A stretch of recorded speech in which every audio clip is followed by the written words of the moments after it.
Hello Israel, it's Red Planet again, coming to you in another video. Today is Monday, November 30th, 2020. Okay Israel, we're going to listen to man talk about the true Hebrews. And the names that he says, we're just going to ignore because we know Israel, we only worship the Most High. Let's get into it.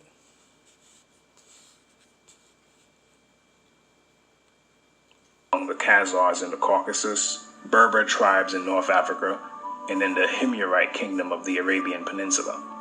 Yeshua said that a certain people would say that they are Jews but are not, and those people are the Khazars and their descendants who are among us today. And the fact that many sources can be found among these people which proclaim their true origins is astounding. On page 226 of his book, Sand writes, another early source attesting to the collective conversion of the Khazars is a Karaite one. In about 973 CE, one Yaakov Kerkasani, a scholarly traveler who was quite familiar with the regions around Khazaria, wrote a commentary in Aramaic on the verse, Elohim shall enlarge Japheth, Genesis 9:27. This is what the words mean. He will dwell in the tents of Shem, which grant him a favor and advantage. And some commentators think that this refers to the Khazars, who became Jews. What is interesting about the quote he cites and agrees with is the fact that they know and believe the prophecy concerning a people who would pretend to be of the tribe of Judah but are truly Gentiles. And they base this on Genesis 9 verse 27, which coincides with Revelation 2 verse 9 and 3 verse 9. What's more, most of the world is buying into this deception. And for the present-day Khazarians, that's probably reason to celebrate.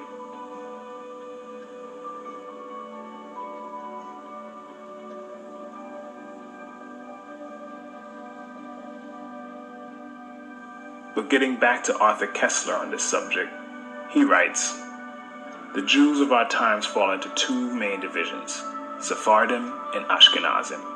The Sephardim are descendants of the Jews who since antiquity had lived in Spain until they were expelled at the end of the 15th century and settled in the countries bordering on the Mediterranean, the Balkans, and to a lesser extent in Western Europe. In the 1960s, the number of Sephardim was estimated at 500,000. The Ashkenazim, at the same period, numbered about 11 million. Thus, in common parlance, Jew is practically synonymous with Ashkenazi Jew. It should be mentioned that the Ashkenaz of the Bible refers to a people living somewhere in the vicinity of Mount Ararat in Armenia. The name occurs in Genesis 10 verse 3 and 1 Chronicles 1 verse 6 as one of the sons of Gomer, who was a son of Japheth. Ashkenaz is also a brother of Togarmah and a nephew of Magog, whom the Khazars, according to King Joseph, claimed as their ancestor. But worse was to come, for Ashkenaz is also named in Jeremiah 51 verse 27, where the prophet calls his people and their allies to rise and destroy Babylon. Call thee upon the kingdoms of Ararat, Midi, and Ashkenaz. This passage was interpreted by the famous Saadia Gaon, spiritual leader of Oriental Jewry in the 10th century, as a prophecy relating to his own times.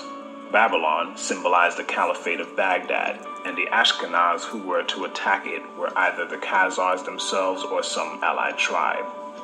So, as we have seen from the words of Arthur Koestler, historically, the Khazars and their descendants do not identify with Shem.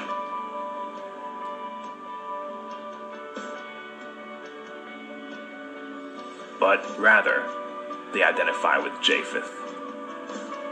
And that is proved out in their own writings. This is a major fulfillment of Scripture. All that being said, what happened to the real people of Judah in 70 AD? Following the siege and destruction of Jerusalem? The ones who weren't captured by the Romans and killed or enslaved escaped. But where did they go? First, you have to understand that whenever trouble arose, such as severe famine in the land, our forefathers and mothers were known to migrate in order to avoid it. There are three famous accounts of Abraham, Isaac, and Jacob heading south when famine struck at different periods in each of their lifetimes. Abraham and Jacob went all the way south to Egypt, but Isaac went as far as Gerar. And let's not forget Joseph and Mary, who also fled south to Egypt with Yeshua to escape trouble. These acts are all somewhat prophetic, as they are a major clue as to what happened to the people of Judah following the destruction of Jerusalem. In his book, From Babylon to Timbuktu, author and historian Rudolph R. Windsor, a true Hebrew, writes, "In the year 65 BC, the Roman armies under General Pompey captured Jerusalem. In 70 AD, General Vespasian and his son, Titus, put an end to the Jewish state with great slaughter. During the period of the military governors of Palestine, many outrages and atrocities were committed against the residue of the people. During the period from Pompey to Julius, it has been estimated that over 1 million Jews fled into Africa, fleeing from Roman persecution and slavery. The slave markets were full of black Jewish slaves. After the fall of the Carthaginian metropolis in North Africa, Roman power became dominant in the Barbary states. The pagans and the Romans attacked the Jews indiscriminately, both the Jewish soldiers and the uninvolved peaceful population. As a result of this merciless attack, many Jews fled to those parts of Northwest Africa known as Tunisia, Algeria, Morocco, and Mauritania. Many other Jews fled to the areas where Rome did not have any jurisdiction. This was to the region of the South, the Sahara Desert, and the Sudan." Windsor also tells us on page 86 and 87 that more descendants of Judah fled to the west coast of Africa in the 7th century after the Visigoths assumed power and began to suppress Hebrew customs with forced baptisms to Christianity. Windsor cites many credible sources to make his points. Among them is Joseph J. Williams, a 20th century historian who, in his 1930 book, Hebrewisms of West Africa, wrote, "Whatever may be thought of the more or less mythological traditions connected with the earliest Jews in North Africa, it is now practically an established fact that a Jewish nation, Jewish at least in faith and perhaps too in origin, long held sway south of the Sahara." Now, while Joseph Williams, who is Caucasian and Jesuit, does provide meaningful and factual info that pertains to the descendants of the ancient Hebrew Israelites, he does so with a degree of reluctance, and the book is written through the lens of what I would call a racist and white supremacist viewpoint. Because despite all the evidence of the true descendants of Judah and Israel as a whole being black, Williams and his sources try to brush that aside and conclude that white Jews, who they blindly claim are the originals, must have somehow lost their color by interbreeding with blacks who thereafter assimilated their culture, for which there is absolutely no evidence. That said, Hebrewisms of West Africa is full of valuable information as regards the wanderings of the Hebrews following the flight from Judea, and it also gives great insight into the further scattering of our ancestors, as certain customs practiced in West Africa by our Hebrew ancestors found their way to islands like Jamaica, Haiti, the Virgin Islands, and many other places following the slave trade. So, having fled their homeland as prophesied, there our ancestors were, charting new territory in Africa and trying to carry on their Hebrew traditions in a new land, but not as savages or uncivilized barbarians. In fact, Rudolph Windsor tells us in his book, "The black Jews had an advantage over the African tribes. They carried their culture, history, laws, and written records with them. This assured them a constant precedent for the development of a higher social organization. Because of the stability of the black Jewish culture, the Jews were not absorbed into the autochthonous or native population. In fact, the Jews absorbed some of the native tribes.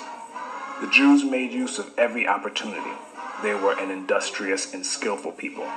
In the Jewish Ghanaian states were found kings, princes, governors, generals, secretaries, treasurers, revenue agents, judges, architects, engineers, doctors, jewelers, sculptors, masons, carpenters, painters of art, goldsmiths, leatherworkers, potters, armorers, saddlers, blacksmiths, agriculturists, etc.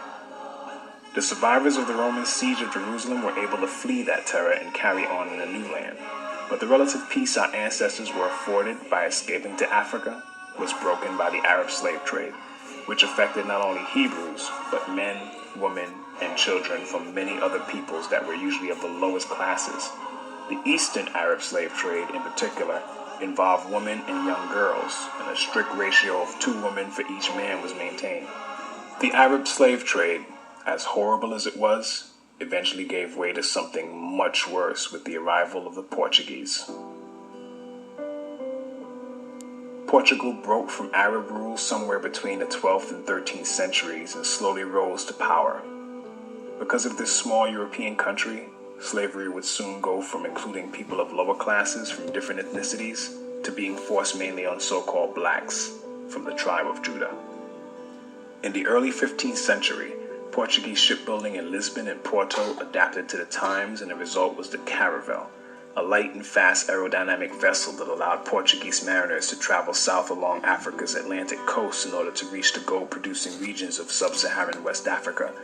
After establishing several trading posts and colonies in the region, other markets began to open up, such as the lucrative commerce in India, and overseas expansion resulted from Portugal's many trade networks.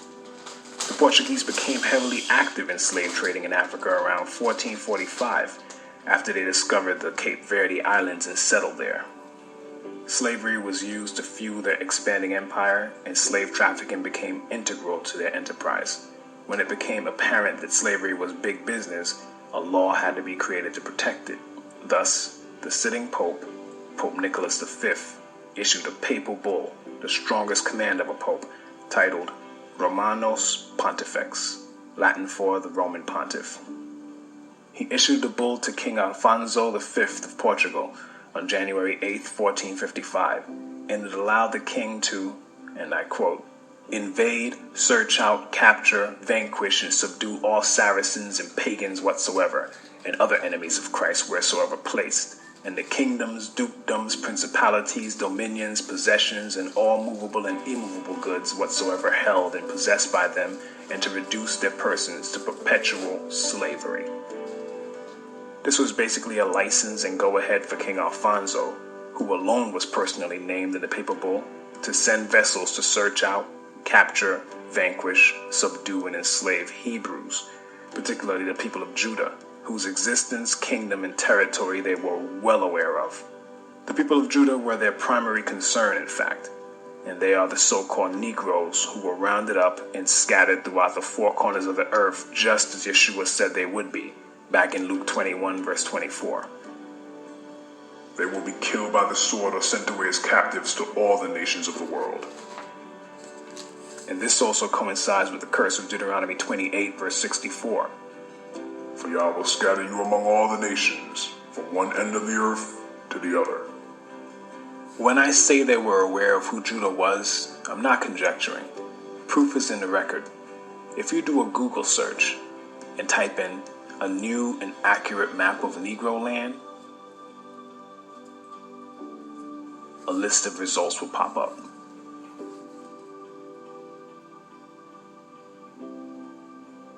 As of the date of this recording, Swain.com still works.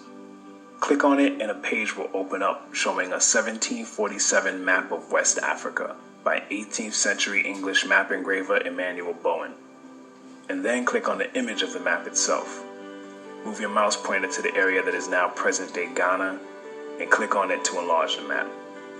Click it again and you will clearly see that what is now called Ghana was once the slave coast, which the map maker labeled the Kingdom of Judah, dropping the H at the end. This is where many of the people of Judah were shipped from, like sardines in a can. Yet today, the elites and their paid professors would have you believe that we are Africans or Hamites, when in truth we are Shemites. They themselves know this to be a fact. In Zondervan's Compact Bible Dictionary, for instance, the definition for Ham reads as follows. Ham, the youngest son of Noah, born probably 96 years before the flood, and one of 8 persons to live through the flood. He became the progenitor of the dark races, not the Negroes, but the Egyptians, Ethiopians, Libyans, and Canaanites. They say not the Negroes because Shem is the progenitor or father of the Negroes. Though both lines are comprised of so-called blacks, Africans and so-called African Americans are not the same. We are Hebrews and they are Hamites. But there are still many Hebrews in Africa, however. But getting back to our history, despite the papal bull pertaining solely to the King of Portugal, that didn't stop other empires and nations from getting in on the action. Over the centuries, Spain, Britain, France, the Dutch, Canada, the United States, and many African countries participated in the transatlantic slave trade, and this fulfills certain prophecies, such as Psalm 83, which I urge you to read with your eyes open, and Joel 3, verse 6. You have sold the people of Judah and Jerusalem to the Greeks, so they could take them far from their homeland. The sad fact is, Psalm 83 is still in full effect, as our collective enemies are still conspiring to keep us in the dark as concern our true identity, and they continue to miseducate us. They really mean to wipe out the memory of the people of Israel from the face of the earth. But Yah is not going to let that happen. And this documentary is merely one step toward that effort. The present situation we are in is solely due to our forefathers failing to keep the covenant law of Yah, and it falls to us in this generation to right that wrong. And Yah said that this would happen in our day. But I will spare some, for some of you will escape the sword when you are scattered among the lands and nations. Then in the nations where you have been carried captive, those who escape will remember me, how I have been grieved by their adulterous hearts, which have turned away from me, and by their eyes, which have lusted after their idols. They will there regarding this topic, and spread the word to your friends and family, and he or she that has ears to hear and eyes to see among them will get it. I hope that this brief